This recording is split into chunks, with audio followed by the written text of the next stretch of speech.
My guest today is Brooklyn-based writer-director Wes Andre Goodrich, and last year he was on the festival circuit with two shorts, Speak Up Brother and Palm Sunday.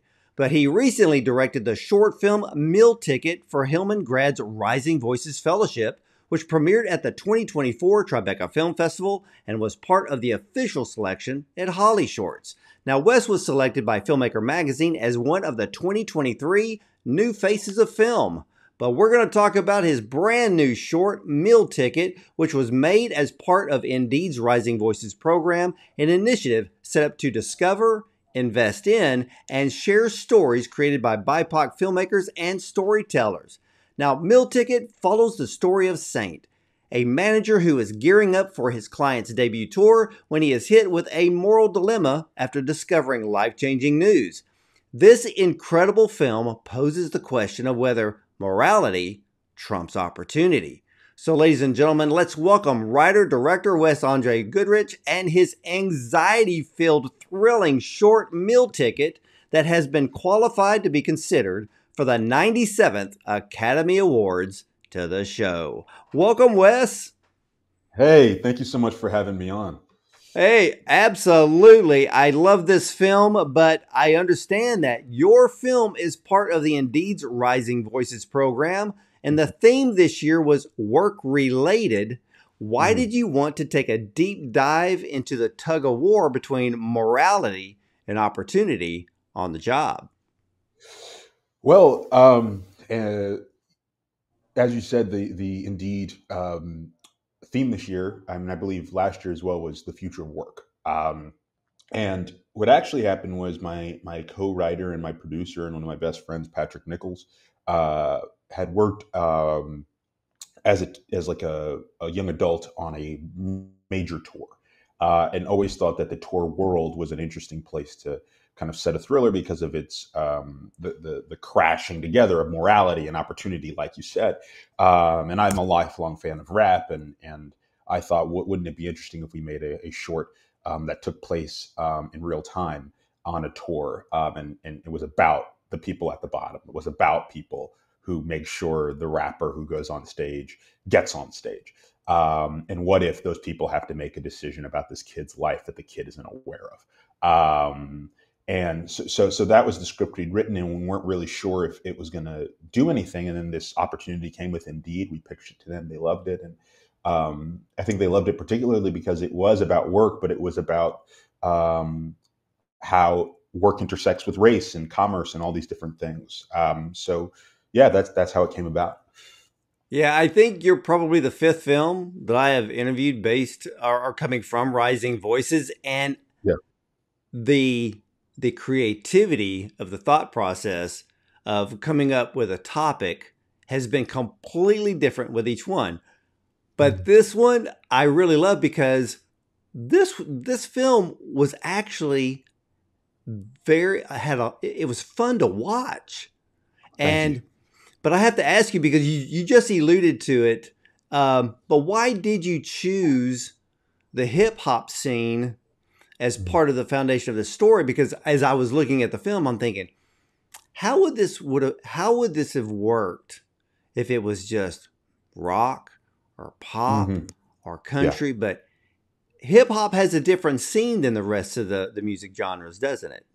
Yeah, it does. And you know, there wasn't early on. The person my producer and co-writer worked for was a rocker. Like, he was a very big rock artist. And the thought was maybe to make it a boy band at some point, maybe to make it an Ariana Grande type character at some point. But hip hop, I think, is really special. Because hip hop was important to me as a kid growing up in Brooklyn. Jay-Z and Biggie and all these different folks. Kendrick Lamar is a big deal, obviously, still. But so it was a chance to dip into that world that I'm not involved in, but always wanted to be. But also it's because hip hop is unique because a lot of the stars that come out of hip hop are so young. You know, you look at Lil Wayne when he first started. You look at even Jay-Z when he first started. You look at all these artists who start releasing mixtapes and they're 14, 15, 16, and then that's made even greater by now social media and TikTok allows stars to kind of become big really young. And it was like, wouldn't it be interesting if a young black kid from Brooklyn is really good at rapping, gets really famous too young, and now he has this ecosystem around him making choices for him. And I think that's hip hop is maybe the only genre that allows for that, maybe other than like pop superstardom. One of the things that I really like about this is because I remember I was walking on along Venice Beach a few years back, Mhm. and a young man he was trying to get everybody to listen and take a copy of his hip Mhm. hop tape, and Yeah, yeah, and I thought it was so cool because out of all the music genres, nobody hustles more than yeah, those in the hip hop scene. And yeah. I love that.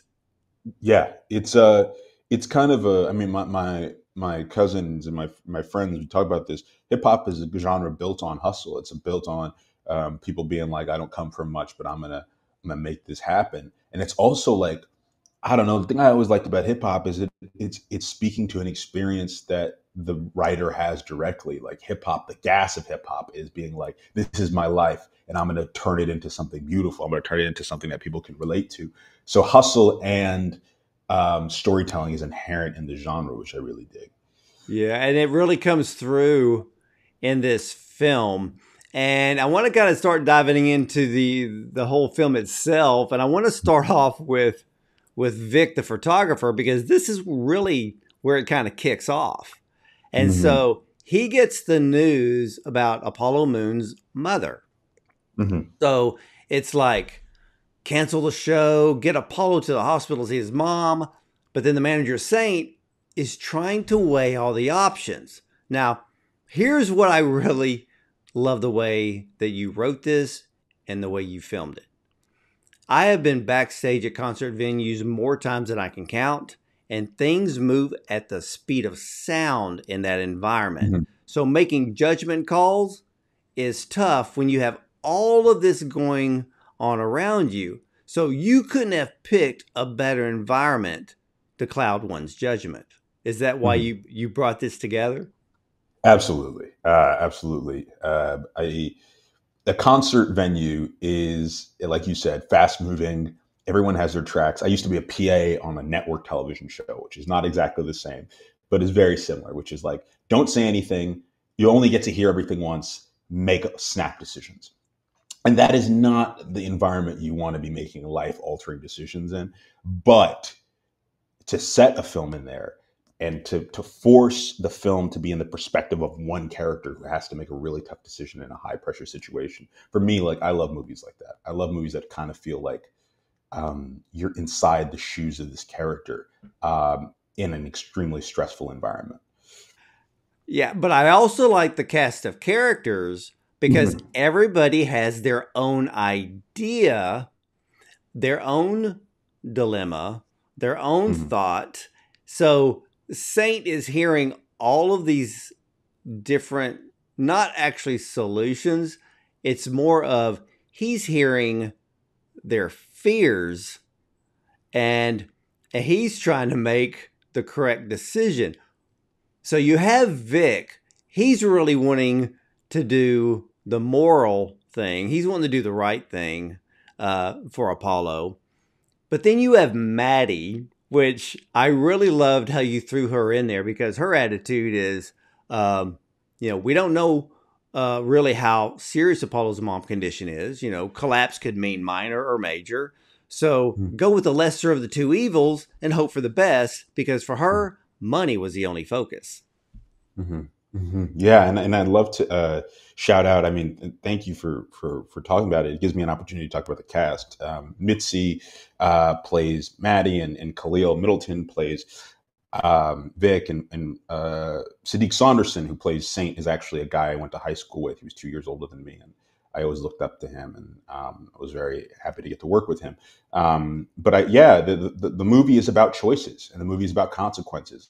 So it's, and the fact that consequences for Black people is higher than consequences for anyone else. So introducing all these people who have all these perspectives that are all correct and all wrong simultaneously was part of making the movie work for us. Yeah, one of the things when you place the dilemma, Mm-hmm. with a decision of Apollo's mother, Mm-hmm. but you make it even tougher by making money Mm-hmm. another issue. Mm-hmm. And that wasn't even Vic's thought. It was Saint's thought. It is Maddie's thought, because it's like, hey, we got one shot at this. So I Mm-hmm. thought adding money to cloud the judgment, or to make the judgment even more difficult for Saint, was a brilliant move. And one of the scenes that I kept playing over and over again, because I thought it was so important, and I want you to really explain and break this scene down. If an artist was staring at a golden opportunity to kick off their career, Mm-hmm. uh, and I think we've already talked about this, because we talked about the genre of music, and in this case being hip hop, the genre of music that the artist is in this film, this actually matters, because the opportunities in hip hop is not the same as the others. Mm-hmm. Yeah, yeah. That's very true, and I think hip hop also is entering a space where, and maybe it's already always been, where it's it's one of the most popular genres on the planet, and it's also maybe one of the more corporate genres on the planet. It's a lot of decisions are made purely for money reasons. It's purely a business. So what do you do when you crash together something that is artistic and important to Black people as a whole, and start introducing money into it? And that's what we were interested in doing. Well, you have this conversation between Saint and Vic, and I want you to explain the line. Saint says, "How many chances do you think they give us?" Saint put a lot of emphasis on the word us. Can you Mm. explain? Yes. So actually, this is kind of the brilliance of Sadiq as an actor. We had in the script, the line is, "How many chances do you think they give?" And then it's the N word. Um, and he did it a few times that way. And then on his own, and the only thing I can think of, the reason he changed it is because it actually makes it a little bit more subtle the way he did it. How many chances do you think they give us? He's including the two of them inside of what's happening. He's trying to install something into Vic. And I think what it is Apollo and Saint and Vic. This is an opportunity that not many people that come from their background get, that are Black, that are working class, that come from Brooklyn. This is not many opportunities they get. Oftentimes, you only get one. And if they throw it away on a hasty decision that they think is the morally right thing to do, if they don't assess all the options, they could lose this. There's not another opportunity for this. And I think that just speaks to how tenuous success is for Black people. We have to work twice as hard, and yet the opportunity can vanish to no fault of our own, or because of a single mistake, or because of anything. And I think the tenuousness of that is something that a lot of Black people I've spoken to have really resonated with across different jobs, in the business world, in the corporate world, in the film world, in the theater world. That's the thing. It's like, man, I work so hard, I do all the right things, but if one thing happens that I do or do not have control over, this all could go away, because the world isn't sensitive to me. They don't give people like me other opportunities. So I think Sadiq's subtle change of the line actually opens the line up, actually like brings everyone into the line, which I really like. Yeah, I like the subtleness of the line. That's the reason why I kept replaying that scene over and over again, because when I heard it the first time, I was continuing to watch the film and I went, wait a minute, let's go back to that scene.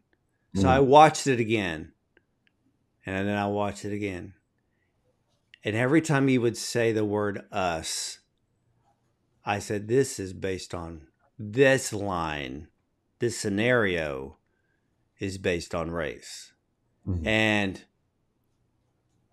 the word us, like you said, it opened up the scene far more powerfully than anything you could, and I'm glad he didn't go the other route, because the Mhm. word us is the way it should have been delivered. And this was Mhm. delivered with brilliance. And Mhm. that's what made that's actually one of my favorite scenes in this film, Thank you. Yeah, because I it's felt it. I mean, I'm not yeah. black. I mean, yeah, I own a Biggie Smalls t-shirt, which I do wear, but uh, I understood the scene. I understood you got one shot Mhm. to prove yourself. And then, but then I was also thinking too, okay, you've sold this venue out. So the promoters should see that if something was to go drastically wrong, Mhm. Apollo can come back and sell it out again. So I kept thinking the sellout adds to his value as an artist. And if the right promoter understands, doing the right thing, he can always bring him back and they'll just sell it out again. Mhm. Mhm. Yeah, well, I think that's a fair assessment. But I think the issue is that this is Apollo's first headlining tour. Like it's the touring world, the music world, as I understand it. And Pat and I read a lot of articles about this, about how touring has kind of become the backbone of the music industry because records selling is different.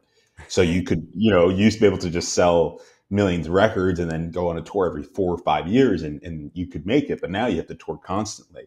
The One Direction, there's been a lot of talk about One Direction recently for very tragic reasons. But one of the things that came out is that they were at the age of like 18, were touring for 5 years nonstop because the music industry needs touring.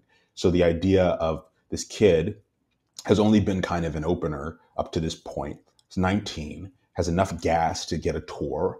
And then the first night of the tour, he has to cancel it. That seems like a death sentence. Like, you know what I mean? Like, that seems like a death sentence for promoters who are already like, this kid's 19. Like, who even is his on? You know what I mean? Like, it seems like they wouldn't even struggle to figure out. They would just move on to the next person. Yeah, well, I got to thinking when in this film, like I'm like, what if he canceled it? Mm, Because I kept thinking, all right, what other artists have canceled in the beginning of a tour, in the midst mm, of a tour, mm. canceled and never finished the tour? Yeah. The only one that comes to mind is Justin Bieber, and he's done it twice. Yes, he has. J Lo just did it too, I think. Well, yeah, Uh, J Lo did it, and of course, the reasons for each of those was completely mm, different. yeah. And but they're at that stage, could they come back, or do you cancel too many times where people are like, nah, I'm just not going to risk it, because Mm, there's insurance situations on that as well. But mm, then you have another scene in this film, and it's really the telltale scene.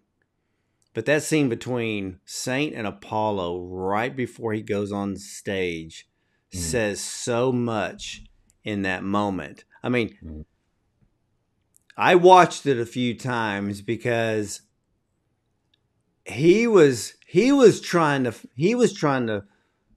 ride the fence on this thing.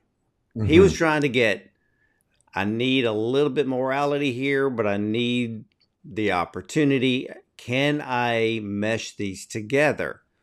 This is the beauty of this moment. And it's a beauty for the audience, because now the audience gets to leave the theater and go, well, I would have done this. Somebody else is going to say, no, I would have done that. That's why this film is so great. But Saint was preparing him with the possibility without his mom. mhm. That was tough to watch Yeah. because Yeah. he was being a father figure Yeah. and a friend. And I'm like, well, what Yeah. would have happened if he walked on stage, and then what would have happened after the concert? So there, I'm ready for the sequel to Meal Ticket. Yeah, I mean, it's funny. I'm so glad you picked that up. No one's ever spoken about that yet, but it was something that was really inside of it is that he is preparing him for a future without his mom, and we we when we were in Rising Voices, we went through a bunch of kind of like seminars where we met with a bunch of professionals who kind of read the script and all this stuff, and um, I had this one conversation with one of them, and she said what he's preparing him to do is be an adult. You know what I mean? What he's actually trying to get Apollo to do is be an adult man, and to stand on his own feet. And he realizes Apollo's not ready to be an adult yet, so he can't give him this information, but he needs to let him know. But you Shit all, happened. yeah, Yeah. but you also did something. I don't know if anybody's ever really picked this up, and it took me a while to figure it out. Yeah. Apollo, he's being raised by a single mom. Yeah, well, we haven't gotten into it. My co-writer and I, and even Sadiq, we've kind of talked about what the situation is. I think it's a single mom situation. I was raised by a single mom for about 10 years, in Brooklyn, in a very, I know my biological father and all, but my parents were split up when I was really young, so I imagine it's a similar situation to Apollo, where he knows his dad, but his mother is doing a lot of the day-to-day work, which means she is his ecosystem. She's everything, and now he has to be an adult.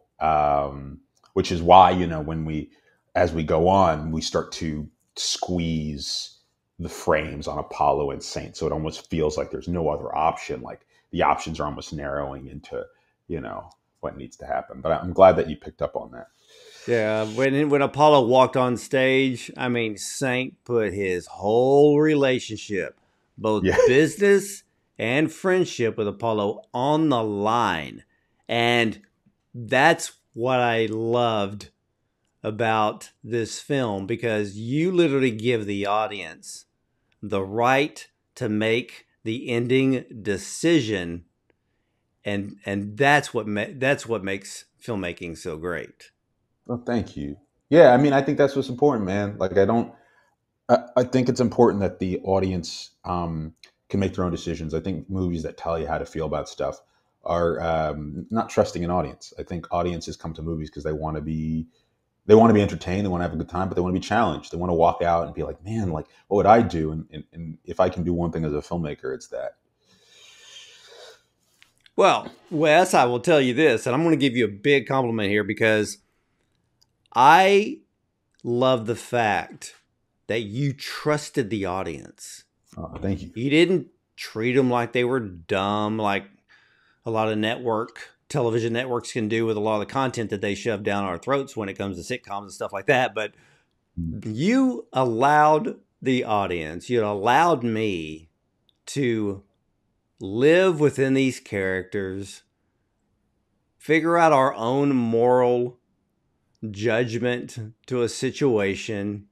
And that's why short films are so powerful, because a lot of short films can address elements of life that we're going to face sooner or later. And, Mm-hmm. you know, all of us can think back. There was probably times when we had to make a decision. Okay, do I want to do the right thing and take the high road? Or do I just want to push it off the side, take the opportunity in fear of, and even can be insecurities for some people, take the opportunity because they don't have enough faith in themselves that another one's coming along. Yes, exactly. And thank you for that compliment. I really appreciate it. You're, you're welcome. Now, I want to ask you about your cinematographer, Ben Hardwick. Yeah. Did you film? Because now, the moment I started this film, I was looking at, okay, I'm seeing the graining, I'm seeing the noise.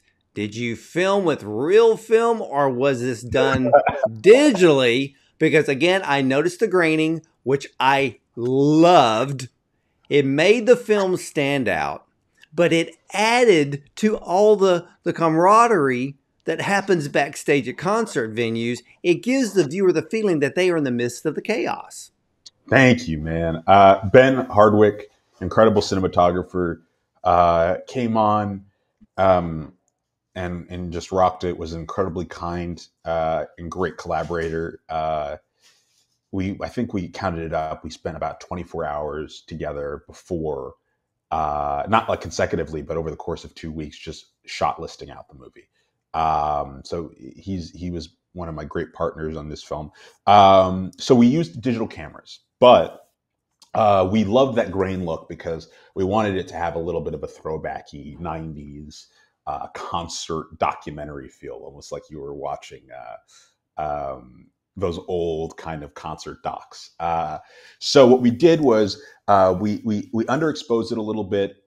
We used a specific we used anamorphic lenses for the most part, which have a lot of fall off on the ends, and we purposefully put a LUT on the the the monitor so we would see what it would look like. And then afterwards in post, we put a little bit more of noise on it from other movies. But yeah, we wanted it to we didn't want it to look smooth and digital because we wanted it to have the feel, like you said, of being inside, like almost as if someone took a camera and went backstage. And when people do that, those films have a lot of noise on them. So we were really careful to do that. Well, you're also thinking because it's a concert, Mm-hmm. it's going to be in the evening. I Mm-hmm. love when in the very opening when he's outside and he's smoking a cigarette. I'm like, oh, I love the saturation of this. I think this is Mm-hmm. the third film that I've seen this season that used the anamorphic lenses, and Mm-hmm. it does. Oh my gosh, it makes a film stand out on its own, and I love that look. It was funny because yours has this this slightly darker look, but there's this great saturation of the color.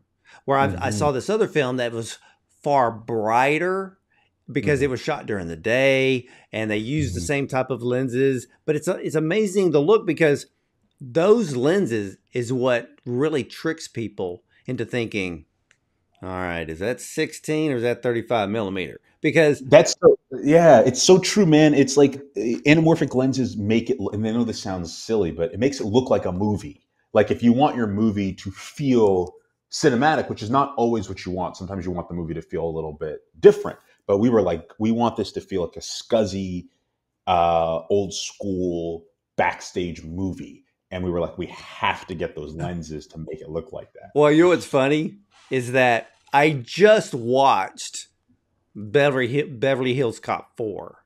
Oh my gosh! Loved it. It reminds me of the Yeah, very first one. I mean, I grew up yeah. on that. And so being like, because there's scenes in that, it's a dark, gritty Detroit, Hmm. but your film has this much better look Mm. on the cinematography. So I love this. Now, we have got to talk a little bit about Sadiq Yeah, Saunderson. This yeah, guy is on his way up to yeah. possibly being one of the biggest film stars in Hollywood. Yeah, I would agree. Yeah, yeah, Sadiq is incredible, man. I mean, I remember the first time I saw Sadiq act, he was playing Troy Maxim in doing a Fences monologue, the August Wilson movie play Fences. He did a monologue from it, the Denzel monologue. I remember watching him as like a 15-year-old, being like, this guy's like an incredible actor. And just really admiring him. But also, he was an upperclassman, and I was a nerdy 15-year-old. So we didn't have much interaction, but he was very kind to me when I was applying for colleges and all that stuff. So, and then we fell out of contact, and then he did Wu Tang, did a great job on that, did a few other movies. And when I was writing the role, I thought of him, but I was like, he'd never do it. And then weirdly enough, my mom was like, who'd be really good for this is Sadiq from high school.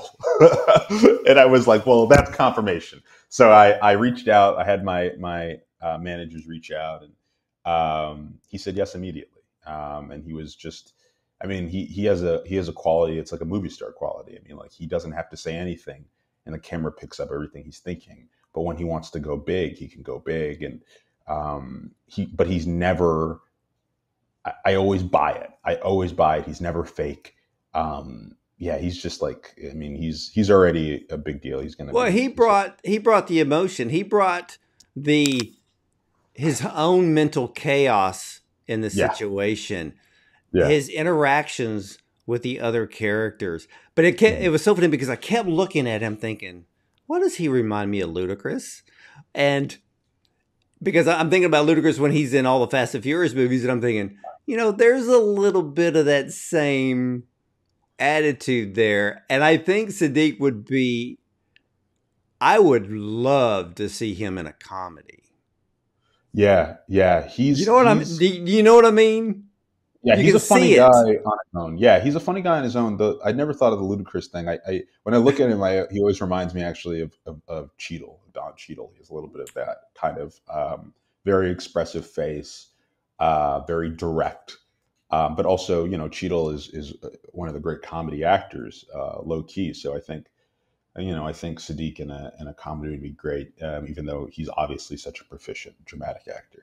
Oh, very, very much so. And I'm gonna keep an eye on him Please do, yeah. because I think his star is gonna rise Hmm. pretty fast. Now, Yeah. what has been the audience's reaction to this film, and what kind of questions do you get during Q&A at the festivals? Oh man. I have thankfully I think it's been pretty positive. I think people have really either enjoyed it or been stressed out by it, which is really the point of the movie. Uh, my favorite reaction actually was when we were at Tribeca at the premiere. The scene where Saint runs after Apollo and Apollo's getting ahead of him in the hallway. Someone behind me just goes, "No!" Like very like, "Oh my god, I can't believe he's getting away. I can't believe you're letting him get away." And I loved it because it's like, "Oh man, they're inside the movie." People have been very kind about it. I think people have been very stressed out by it, which is the point.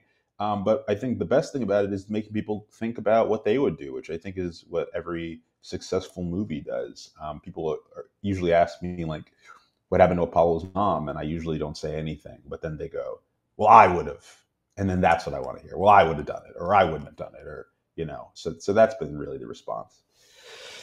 Yeah, I love films, especially shorts when they end, and the audience is given a choice or has to make a choice because when they leave the theater, they're still talking about it. Hmm. That's why these types of films work so well because we need people to start asking themselves questions and putting them in scenarios to where they go, well, I would have done that. No, I would have done this. That's what makes a great film. Hmm. Hmm. Yeah, I agree, man. Thank you for that. Now, you are now Oscar qualified. How does that feel?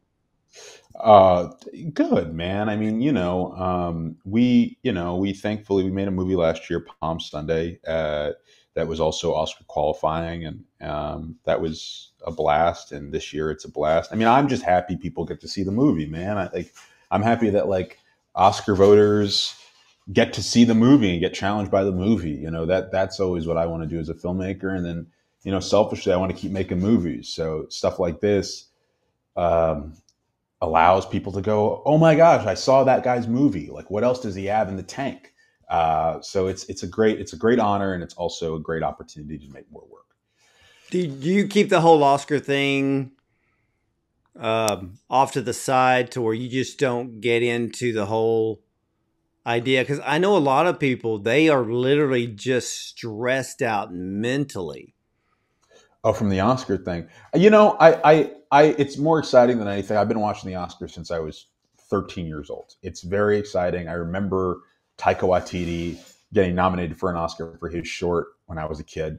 That was the first time I ever saw him. It's really exciting. It's exciting to even be in contention to be shortlisted. So the excitement is overwhelming any kind of stress I'm feeling. It's just like I get to come to the party and watch other people's movies. That's a good time. Yeah, this is a film, ladies and gentlemen, that people are talking about. And Meal Ticket is an anxiety filled thriller about a manager saint who is forced to decide what to do with life changing news that he receives about his client, a young hip hop star 12 minutes before he goes on stage for his debut tour. In this world, we all seek opportunity. But what if your meal ticket was threatening your big break or your current job? Will you do what is morally right, or will you protect your opportunity of future success? Well, Wes Andre Goodrich gives us a poignant short film to ask ourselves this important question. And this film leaves the audience choosing sides, and that's the power of film. Is there a right or wrong answer here? Only you can decide that when you see this Oscar-qualified film for yourself. Wes, I want to thank you so much for coming on, sharing this great film with us today, and much success to you on your road to the Oscars. Thank you so much, man. Have a great one. Thank you. Thank you for having me on. Hey, you're very welcome. And ladies and gentlemen, hey, I want to thank you for watching and listening. And you'll either see me at the movies or from the red carpet.